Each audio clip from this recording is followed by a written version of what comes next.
Hi friends, this is Dainty Tank. Thank you for joining me. Welcome back to Heaven Will Be Mine. This is part 7 in the series. 7.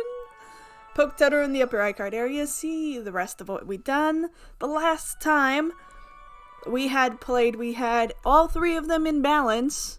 And then we went on Celestial Mechanics route. This time we're going to play a different route. I think I want to go down Cradle Grace's route to kind of see what happens with that one too. So, let's jump straight into things.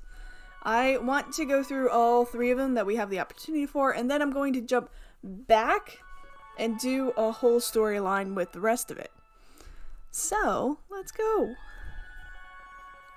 Resume.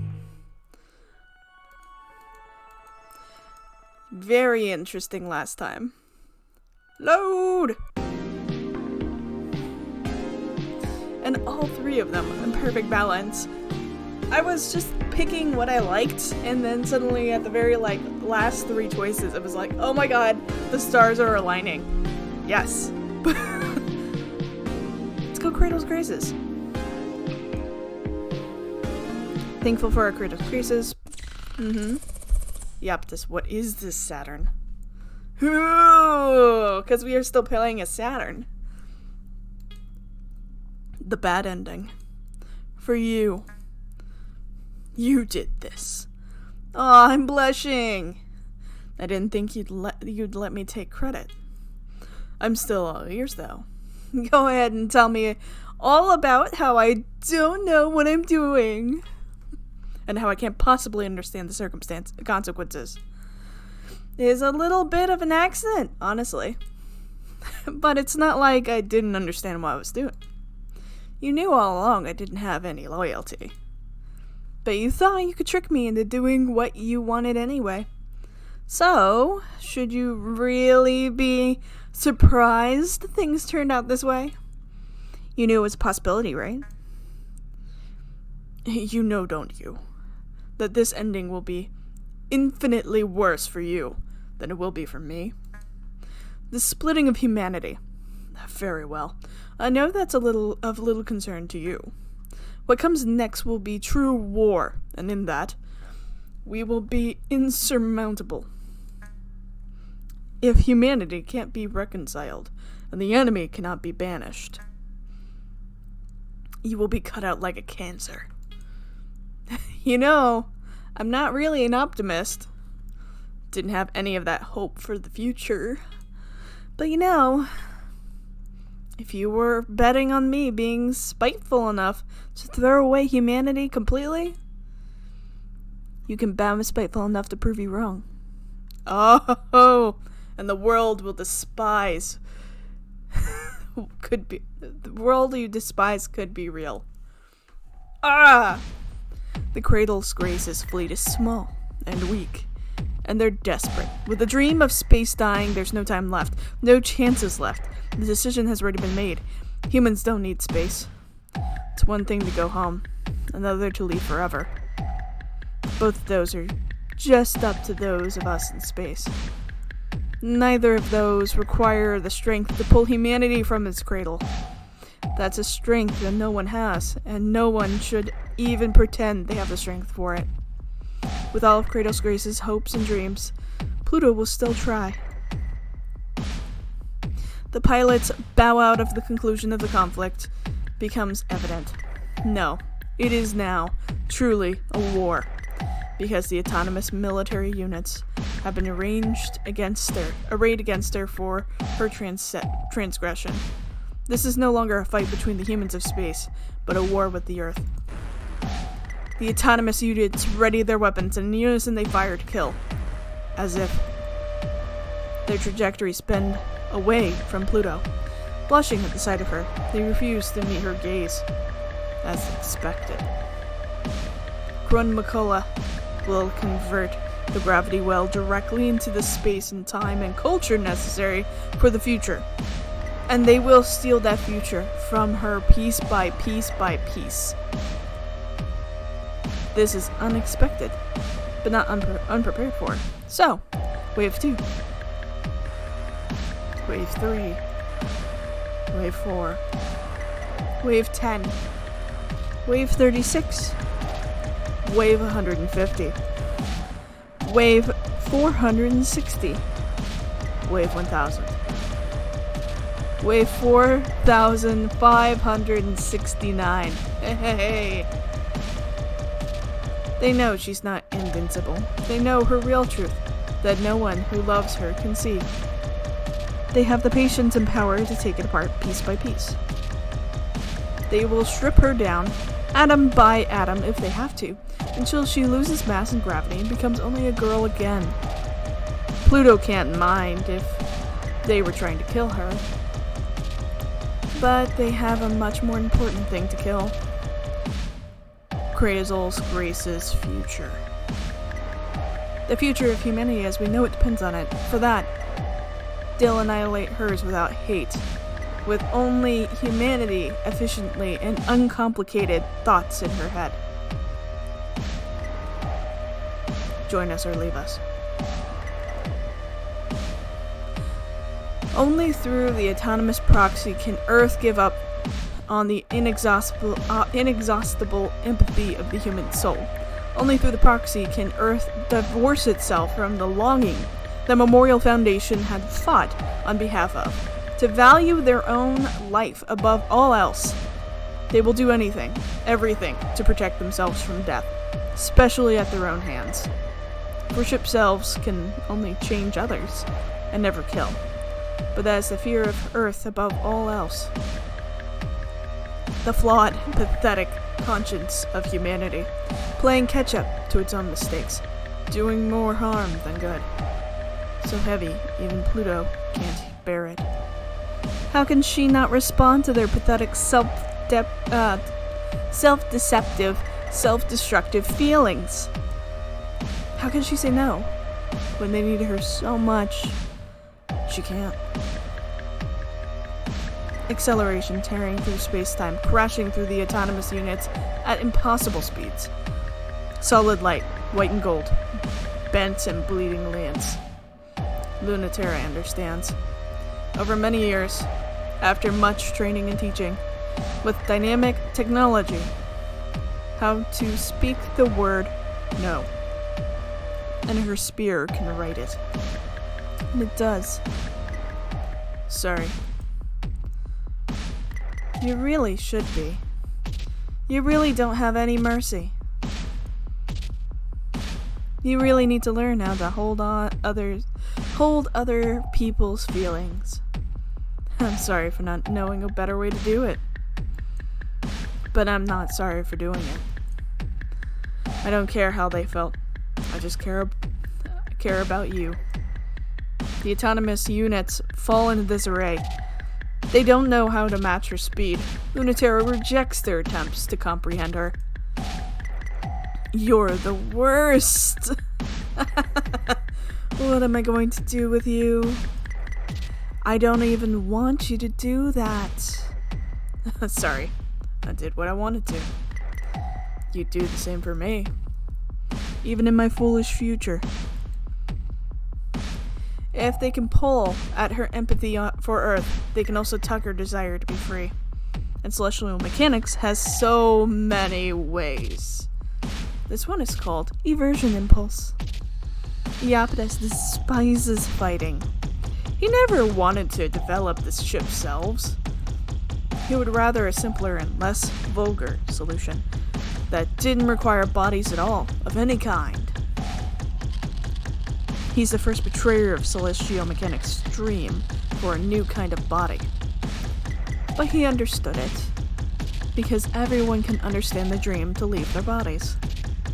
And that was the name he gave to the instinct that drives humans to abandon what is for what could be. The inside-out impulse. There's still time for his masterwork. Pluto can be that linchpin if she's pushed far enough, and the gravity well's Schwarzschild radius. Schwarzschild radius? Really? Expands to the point at which she cannot escape. Past the limit at which point, humans can no longer exchange information, past the limit by which it becomes impossible to regard each other as human. The Optus loves win-win scenarios. He sounds miserable. Humanity's discarded children will be free of their obligations to be human. Oh, there's the music. Oh, I must have clicked somewhere. Humanity will have... Humanity. Oh, the humanity! Humanity will have a physical, unified enemy to chase through their pursuit of space. And the Optus will have sown the seeds of a single, binding, unified culture theory.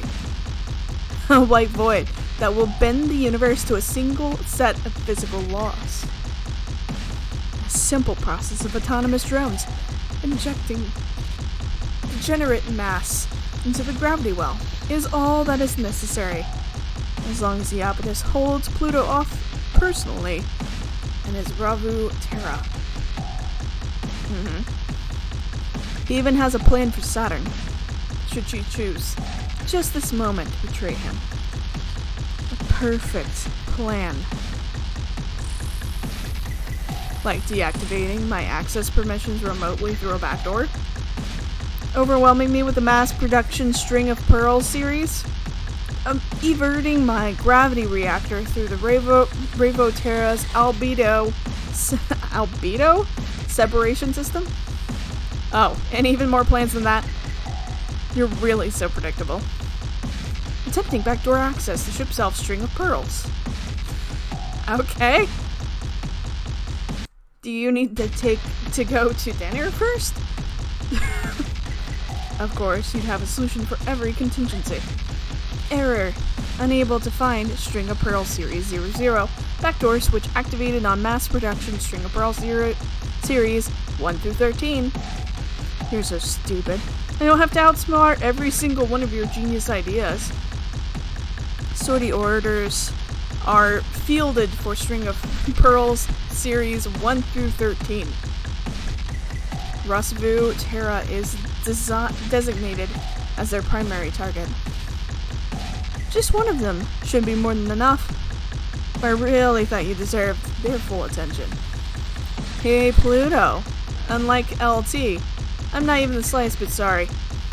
It is extremely dumb to fight for a stupid future all by yourself. So thank me, from the bottom of your heart, for coming to believe in it with you.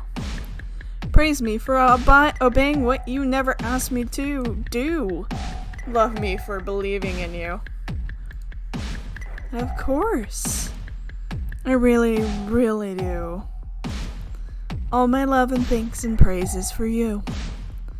I won't even pretend to be mad at you.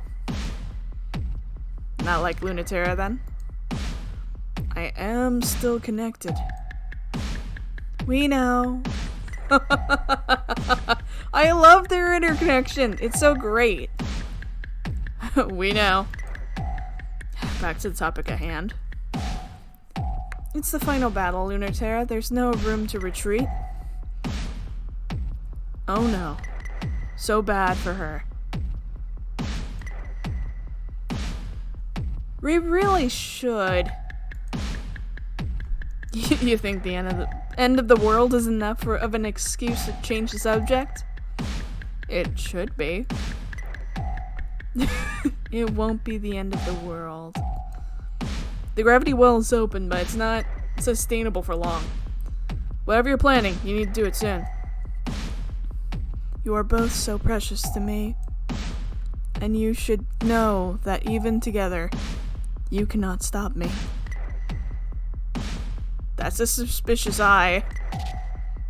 Hey, don't just fucking dot. I thought you were going to convince her. I have to do this, because I believe in it too. But Dr. Nix was willing to sacrifice the Earth, and I'm not. No matter what it costs.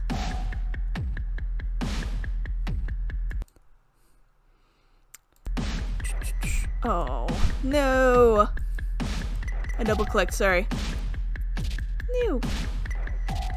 Sorry, there's a lot of noises on my side. Cradle's Graces never wanted independence from space. They wanted all humans to embrace it. The solution is to destabilize the Earth's gravitational field until human life is no longer possible there, and to force adaptation to space. No! Saving humanity against their own will, maybe, and destroying yourself in the process. No way! Nix didn't know what she's talking about. You're throwing yourself away on a dream that won't come true. And you're chiding me for not going in on my own future. The possibility lines have closed. There was no chance of good future since before we started. It's too sad. That's why I have to stand with Dr. Nix's dream. Humanity deserve some kind of real hope. And this is as close to it as I can offer her. Well, how mad will you be at us if we stop you? I'd never be mad at you, even if you could. But for humanity to be caught halfway between space and Earth is the worst of all bad futures.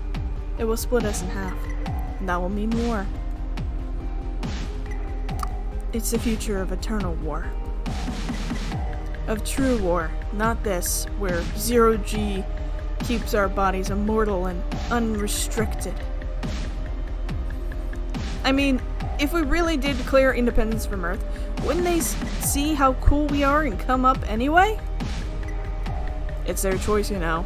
We can't make it for them. That's their problem. You two really put up a fight. For a moment, I almost believed you. I really thought you might be able to stop me. Mayor Chrysium's spine is broken. The string of pearls is subdivided into so many components. Its reassembly time is weeks out. Can't blame us for trying! I wouldn't have been able to do anything else. I really hate this. It's time to... The interfacer is... broken? Thank God. I thought you missed. You didn't make the shot easy. I can't control the lunar gravity event anymore. I don't know what's gonna happen. What can I do? Sorry. We didn't think that far ahead. We just wanted you to decide. Not Dr. Nix. If you can't have everything, what is the thing you really want? I don't know what kind of future we're gonna get. I'm not working with much. Anything you do is fine. If it's you. Don't listen to her. Just figure out something that doesn't suck. The three compress, redivide, expand. Simplest childish thought grasps Pluto. Bubbles up within her. She says it before she could stop herself. I want us to be together forever. Aww. In our beautiful shapes in space, free. With everyone. Of course, it isn't possible. Not enough people will believe in it. Earth is the primary body in this system, and the medium point between our gravity and its gravity is still deep within the Earth. Yet, they cannot pull us down anymore. That will never happen. We are still in space, and the future is uncertain. If we can even sustain it, but... I declare war on Earth! Screenshot that. Come get us again. Come find us again. I dare you. I challenge you to prove it once again. With foolishness, humanity will happily oblige. Yet, they find that their autonomous troops are crushed before they can reach us. Humanity will have to fight us again. On our terms this time. Fight us like children fight. Again, with bodies of plastic protected. If you want to fight us, you'll have to be like us. I'm too cynical for the idealistic dream. Too ambitious for a modest dream. I also think love is a stupid reason to do anything. You should never ditch your own dream to be with someone else. That's just going to poison you. If you're lucky, it'll poison the other one too. But what I really mean is, doing something for love should be doing something you love. Not hoping love will find its way to what you do, so you can stay in love with someone else. I am, however, stupid.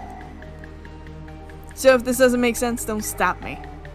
But I do think that I wouldn't believe in them if I didn't love them. Actually, I wouldn't love them if I didn't believe in them. I believe. Therefore, with love, I'm going to go ahead and let them try. I'm on the side of the alien. I will always argue for that. I think that'll keep them honest. I mean, I won't say that I don't want to believe. Keep convincing me and I'll stick around. Make the future worth it to me. Oh, that was delightful. Oh, that's cute. All three of them. There might still be more today. Let's bet against that. I'm tired. They'll catch us off guard. So stay in your ship self. You want to laze around still in your ship? Why not? Does it feel as nice? It's different, but it's better. You can't feel anything. You've still got a lot to learn, Ace. Maybe I do. Let Pluto teach you. I'm taking a nap. Nah, you're helping. I'm tired. Shut up. So she says, but when she stretches out on the yellow-red carpet of Venus's jungles, she doesn't go instantly to sleep. There's room for both of them on Pluto's lap, which is an advantage of living in your ship self. You can do things that you normally couldn't, even if other things are harder. Harder doesn't mean impossible. It just means you have to work for it, to figure out how to make it real. Learning a new language that your new body speaks. Moments like these are rare, since we began a war against Earth, though we're quick to remind each other. It's not really a war, that way that war used to be. Not the hard clash of steel and lead, but the pliant pressure of plastic and light. Venus's heat melts their metal before they can make it here. When Earth wants to fight, they have to send softer bodies after us. The punishment we deserved for being unable to reconcile is this half-real solar system. The forests are still struggling on Mars, but we're trying hard, and jungles of Venus are growing so nicely, except they're too wild to give us room. The silicate mosses that grow along the rings of Saturn allow for a very fragile, delicate sort of life. We all love these places anyway. They're becoming more and more like home. All we need are more of us. And they come, descending in waves, trying to take us back. We beat them every time, and sometimes one or two look around and decide, I'd rather stay here. And then there's more of us. Sometimes they succeed. Take one of us back home. That's just as fine with us. We should go where we wish. Live as we wish. And if our sisters are taken home, they bring a small part of us back to Earth. That can't go unchanged. Like Pluto's always said, this future no one wanted is the only future that leads somewhere. A future she can't hold. And still can't hold. But she doesn't need to. We're holding it for her. We're holding it together. All together. We can hold this future. Earth isn't ready to accept us. And we're not ready to forgive Earth. That's okay. We don't have to be. Let's just fight about it. Let's fuck over it. Let's break up and get back together over it. If we lose on the terms we set. And that proves our point. So, haha, we win. If you hate that logic and think it's stupid, come over here and mess me up about it. Let's literally fuck around and find out. Come here. and make out with me about it. Oh! You guys are cute.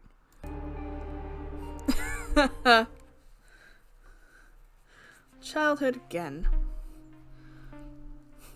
Ah, so good. And so interesting to see all of their personalities. So, effectively, Pluto was about to open the gravity well and literally destroy Earth's capability to sustain life. To literally force everyone into space. And in a split coordinated attack, Pluto's attention turned to Saturn, and they shattered Saturn and String of Pearls while, like, getting immaculately injured with their spine as well on the Merecrisium. At the same time, did notice the spear from Lunaterra hitting the console, which is an epic image to think about. And so thus forced this kind of like hybrid life of in the stars and at in Earth at the same time. So now we've got the planets we are planets ending, and we've got the